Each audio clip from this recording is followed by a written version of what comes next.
Good morning everyone, how are you all. Hope सब ठीक हैं। कल राखी मनाई, बहुत मज़ा आया। खूब छुट्टी 2 दिन की हो गई कंप्लीट, 3 दिन की। और आज हम अपना नया लेसन करने जा रहे हैं।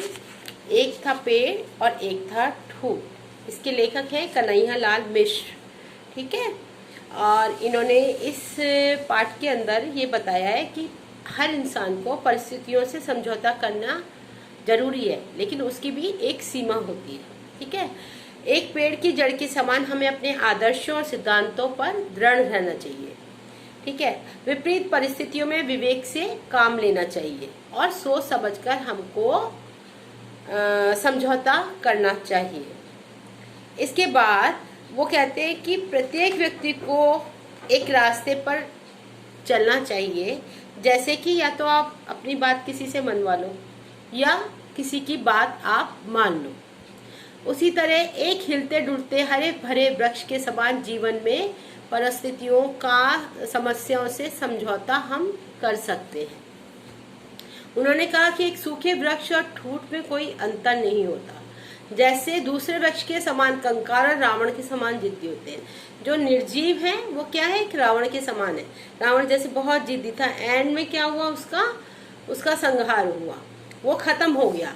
और ऐसे व्यक्ति ना किसी को कुछ देते, ना किसी को कोई सुख देते, ना लेते हैं, और ना कुछ वो किसी के काम आ सकते हैं। ठीक है। और ना वो किसी की बात मानते हैं, ना ही वो किसी को अपनी बात मनवाते हैं। वो एक सूखे ठूंठ के समान होते हैं। जीवन में परेशानियों से हमें समझौता करना ही पड़ता है, अर्थात जितना हम झुक सकते हैं उतना हमें झुकना चाहिए। परंतु ऐसा नहीं है कि एक इंसान आपको दबाता जा रहा है, तो आपको ऐसा नहीं है, आपको उसका आंसर देना आना चाहिए। अपने आप को उस परिस्थिति से कैसे संभालना है ये आपको जरूर ही आना चाहिए। जितना झुकना चाहिए उतना झुको। जहाँ अपने आदर्शों को दृढ़ करना है वहाँ दृढ़ रहो। ठीक है। फिर अगर जो लोग ऐसा नहीं करते वो पेड़ के ठूंठ कहलाते हैं। इसके साथ में 131 पेज पर एक छोटा सा चित्र है, बड़ा अच्छा सा, जिसपे पहाड़ों में से नदी निकल रही है। वहाँ पहाड़ भी है। क्या है विशेषता इसकी, इसमें पहाड़, पेड़ पौधे, नदी आदि दिख रही है। नदी की ऊंचाई जो है ऊपर से नीचे आ रही है। पहाड़ की विशेषता क्या है कि पहाड़ स्थिर है और अटल होते हैं। दोनों की प्रकृति में क्या अंतर है कि पहाड़ तो जो है वो कठोर है और नदी जो है वो विरह है, मतलब वो बहती जाती है, सबका भला करती जाती है। उसी तरीके से प्रसंग सहित व्याख्या है इसके अंदर। उसमें छोटे फर्स्ट पर अब मेरे सामने एक विचित्र दृश्य था। जो जीवित था वह हिल रहा था, जो मृतक था वह हिल ना रहा, ना झुक रहा था। मतलब उसमें उन्होंने ये व्याख्या की है कि एक बांस का पेड़ है जो हिल रहा है और तेज हवा चलती है तो वो झुक भी जाता है, लेकिन ठूंठ जो है उसके ऊपर कोई भी असर नहीं आता है। फिर वो कहते हैं कि हमारा जो जीवन है वो ऐसा होना चाहिए कि हम हिलते डुलते रहें, ठूंठ के समान न बने, एक मृत व्यक्ति के समान नहीं बने। इसी तरीके से दूसरा है, मुझे ध्यान आया कि जीते जागते जीवन में भी एक ऐसी मनोदशा आती है कि मनुष्य हिलने और झुकने से इनकार कर देता है। जैसे कि उन्होंने उदाहरण दिया रावण का और हिरण्यकश्यप का। वो जीवित मनुष्य थे लेकिन इतने ज्यादा जिद्दी और अहंकारी थे कि वो अपनी जिस बात पर अड़ गए। रावण ने अपने पूरे कुल का संहार किया, ऐसे हिरण्यकश्यप ने अपने बेटे प्रहलाद के साथ उसको जिंदा खंबे में चिनवा दिया था। तो मतलब वो एक अहंकारी और स्वार्थी व्यक्ति थे, डिक्टेटर थे एक तरह से। ठीक है। फिर तीसरा कुल्हाड़ी और कुदाल। कुल्हाड़ी जो है वो पेड़ से उसको काटते, कुदाल से मजदूर खदान से पत्थर निकालते हैं। ठीक है। तो इसमें भी उन्होंने कहा है कि जो है एक आदमी कुल्हाड़ी से पेड़ उसको ठूंठ को काट रहा था और मजदूर कुदाल से पत्थर बनी सड़क खोद रहे थे। उसके मन में क्या आया, बार बार कुल्हाड़ी का प्रयोग ठूंठ के ऊपर और कुदाल का प्रयोग पत्थरों के ऊपर किया जा रहा था। ये दोनों तो ना हिलते थे, ना डुलते थे, ना ही झुकते थे।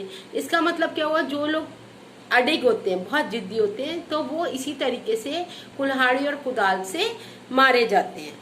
इसके बाद आपका है 4 नंबर का बात यह है कि हमारा जीवन भी इस वृक्ष की तरह होना चाहिए जो हिलने डुलने वाला हो और कुछ समय स्थिर रहने वाला। वो कहते हैं कि हमारा जीवन भी ऐसा होना, व्यक्ति का व्यक्तित्व तो ऐसा होना चाहिए कि जहाँ कहीं कुछ बात माननी हो तो उसे वो मान सके या किसी से मनवानी हो।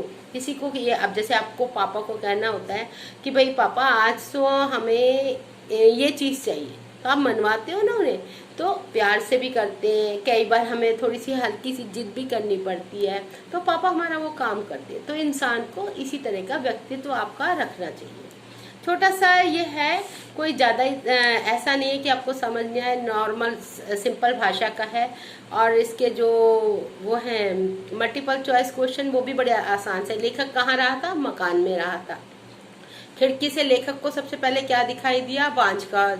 उसको क्या दिखाई दिया था? बांझ का पेड़ दिखाई दिया था, ठूर दिखाई दिए थे। पेड़ भी था और ठूर भी दिखाई दिया।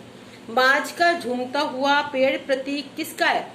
कि वो अपनी स्थितियों से समझौता कर रहा था। विचारों के क्रम में अचानक लेखक का ध्यान कहाँ गया? एकदम वो खिड़की से देख रहा था, दिमाग में विचार कर, एकदम उसका ध्यान कहाँ गया? खिड़की के बाहर ठूंठ की ओर। सूखा वृक्ष देखकर लेखक को कैसा लगा उसे? जब सूखा वृक्ष देखा उसने तो उसको ये लगा कि कोई है ना, जैसे कंकाल खड़ा होता है, मृत व्यक्ति का कंकाल खड़ा हुआ था। फिर लेखक को पेड़ और ठूंठ में क्या अंतर दिखाई दिया? पेड़ जो था वो झूमता था और जो ठूंठ था वो स्थिर था। जीवन का अर्थ क्या है? हिलना डुलना। मनुष्य हिलने और झुकने से कब इनकार करता है? जब वो जिद्दी हो जाता है, जिद्दीपन के कारण। जड़ से लेखक का क्या तात्पर्य है?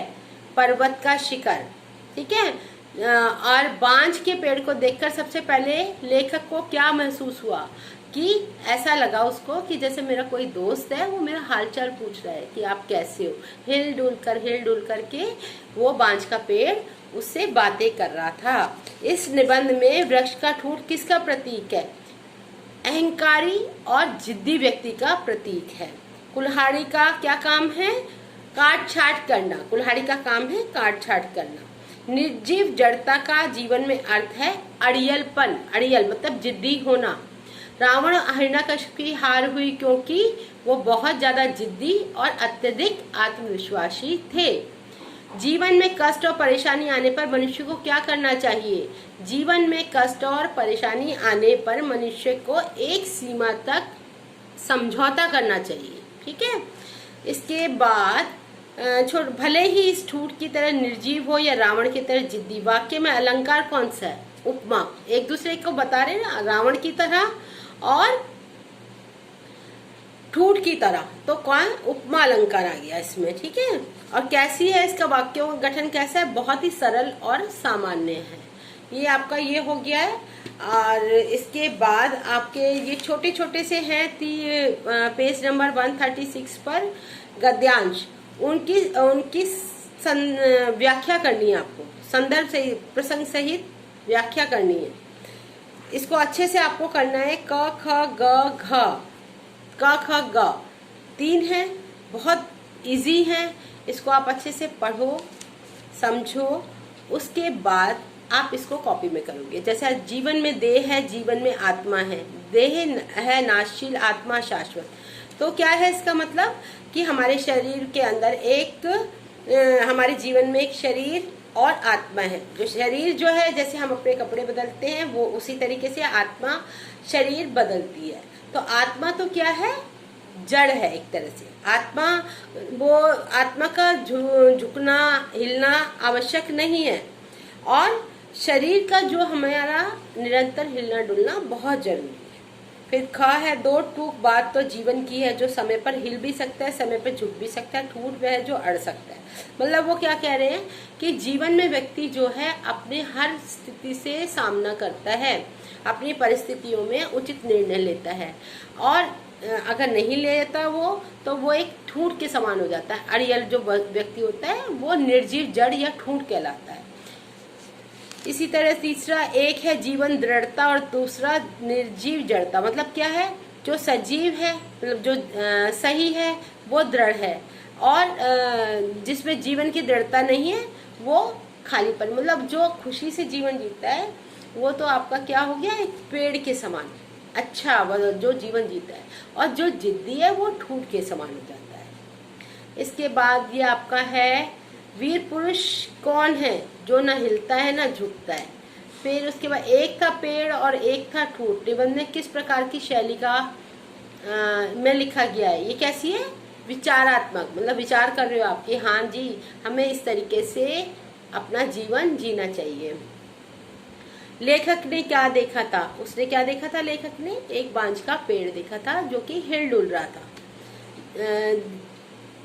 वो जीवन में हमें क्या संदेश मिलता है, जीवन में देह है, जीवन में आत्मा है, और आत्मा जो है वो अजर अमर है, और हमारा जो शरीर है वो नाशवान है, नाशशील है, वो हम एक दिन खत्म हो जाएगा। लेकिन आत्मा जो है, जैसे हम अपने कपड़े चेंज करते हैं वैसे ही हमारी आत्मा शरीर बदलती है। ठीक है, ये कंप्लीट हुआ आपका 7th लेसन आज। इसको आप आज और कल अच्छे से इसको लर्न करके मल्टीपल चॉइस क्वेश्चन और संदर्भ सहित व्याख्या जो है, प्रसंग सहित व्याख्या आप अपनी कॉपी में करो, उसको लर्न करो। और कोई भी परेशानी आती है आप मुझे कॉल कर सकते हैं, और अपनी जो भी आपका होमवर्क मैंने आपको दिया है उसका वीडियो और आपके होमवर्क मेरे पास सेंड करो। हाँ, okay, bye bye, see you, have a good day.